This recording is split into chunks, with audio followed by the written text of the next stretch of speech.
Online portal যোগে উচ্চ শিক্ষা বিভাগত নামভৰ্তিৰ পৰা আৰম্ভ কৰি ইয়াত শিক্ষক শিক্ষয়িত্ৰীসকলৰ ৰিক্ৰুটমেণ্ট, তেওঁলোকৰ প্ৰমোশ্যন, বিভিন্ন শৈক্ষিক যি প্ৰগ্ৰেমসমূহ আছে এই প্ৰগ্ৰেমসমূহ পৰিচালনা কৰা, পৰীক্ষা অনুষ্ঠিত কৰাৰ ফলাফল ঘোষণা কৰা, এই সকলো ব্যৱস্থাপনা থকা সামৰ্থ ই-গভ এটা ভাৰত চৰকাৰৰ আমাক দিয়া বিনামূলীয়া এটা ছফ্টৱেৰ, যিটো ছফ্টৱেৰ ইউজ কৰি পোৰ্টেলৰ জৰিয়তে আমি যোৱা বছৰ আমি সফলতাৰে 4 year আণ্ডাৰগ্ৰেজুৱেট ডিগ্ৰী কোৰ্চৰ নামভৰ্তিৰ প্ৰক্ৰিয়া আমি সম্পন্ন কৰিছিলোঁ।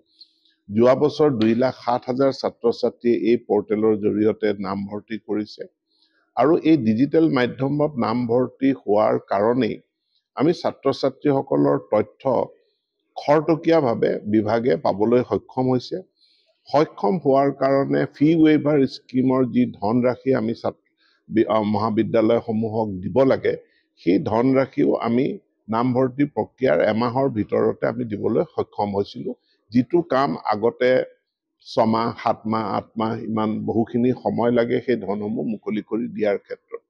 এই বছৰ আমি গুৱাহাটী বিশ্ববিদ্যালয়ত সকলো মহাবিদ্যালয় আৰু আন বিশ্ববিদ্যালয়বিলাকৰ সহায়ক হোৱাকৈ সামৰ্থৰ এটা ছাপোৰ্ট আৰু কোঅৰ্ডিনেশ্যন চেণ্টাৰ আমি ইয়াত স্থাপন কৰিছোঁ আৰু এতিয়াৰ পৰা গুৱাহাটী ইউনিভাৰ্চিটিত স্থাপিত এই চেণ্টাৰটোৱে অসমৰ সকলো মহাবিদ্যালয়ত এই পোৰ্টেলৰ জৰিয়তে নামভৰ্তিৰ প্ৰক্ৰিয়া আৰু ইয়াৰ অন্যান্য যি আনুষংগিক মডিউলসমূহ আছে, মডিউলসমূহ কাৰ্যকৰী কৰাৰ ক্ষেত্ৰত প্ৰয়োজনীয় যি টেকনিকেল ছাপোৰ্ট গাইডেন্স লাগে, এই ছাপোৰ্ট গাইডেন্সবিলাক প্ৰদান কৰিব।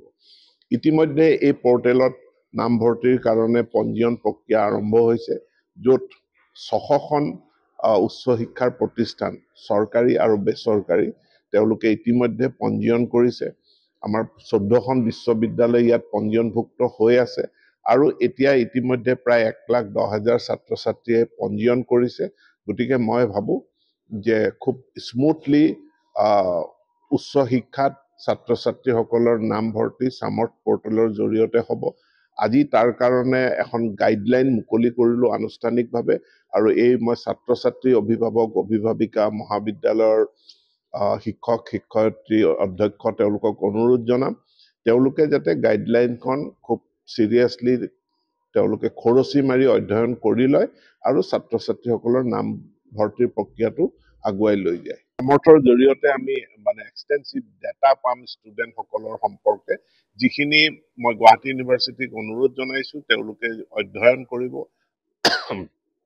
আমি বিভিন্ন এনালিটিক্স ইয়াৰ পৰা আমি ডেভেলপ কৰিব পাৰিম, যিখিনিয়ে আমাক উচ্চ শিক্ষাৰ প্ৰয়োজনীয় পৰিকল্পনা প্ৰস্তুত কৰাত সহায়ক হ'ব। প্ৰথমবাৰৰ বাবে আৰু মই জনাত ভাৰতবৰ্ষৰ অন্য ৰাজ্যতো এনেকুৱা চেণ্টাৰ নাই। আমি অসম সামৰ্থ ইমপ্লিমেণ্টেশ্যনৰ ক্ষেত্ৰত ভাৰতবৰ্ষৰ এখন আগৰণুৱা ৰাজ্য, এক প্ৰকাৰ ক'বলৈ গ'লে আমি প্ৰথম স্থানত থকা আগৰণুৱা ৰাজ্য আৰু আজি আমি এটা regional support and coordination centre প্ৰতিষ্ঠা কৰি আমি আৰু এটা ষ্টেপ আমি আগুৱাই গৈছোঁ। এডমিশ্যনৰ উপৰিও অন্যান্য যিসমূহ পোৰ্টেল মডিউল আছে সামৰ্থৰ, প্ৰায় 40টা মডিউল আছে, সেই মডিউলবিলাকো এটাৰ পাছত এটাকৈ আমি মুকলি কৰি যাওঁ। আপুনি বিচৰা বাতৰি পাব কেৱল নিউজ 18 এপত।